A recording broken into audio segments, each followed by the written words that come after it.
V bistvu zelo luštna tekma, prva na nedeljskem sporedu, nov londonski derbi v 8. krogu angleške Premier lige, prvo gostovanje Arsenala pri Fulhamu po dolgih več kot 5 letih in zelo polna sadov, polna golov, igra fina nogometna, ponovim, predstava z lepimi akcijami, toda ne posebej moška ali zagreta, čeravno je domači Fulham začel zelo dobro, zelo podjetno, si priigral nekaj priložnosti, še posebej Oviedo je imel v 3. minuti zelo lepo priložnost, da bi domače povedel vodstvo, tudi ni mu uspelo.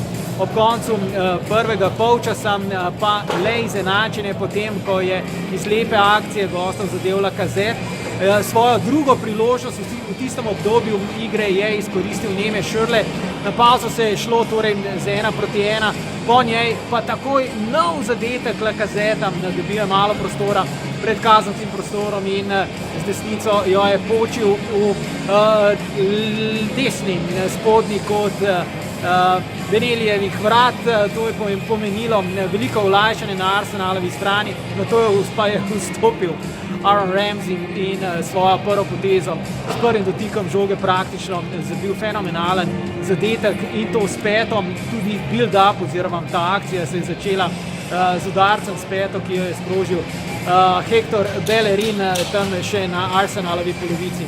No, na to so se seveda obrambne vrste Fulhama močno razredčile in v igro je vstopil Aubameyang, ki je situacijo seveda s pridom izkoristil in zabil še 2 za končno drugo zaporedno zmago na tujem za Arsenal. Visoko zmago tokrat, torej visoka morala znova pri Arsenalovcih, čeprav ti niso igrali kaj posebej fantastično danes. Pa vendar, Fulham Arsenal 1-5.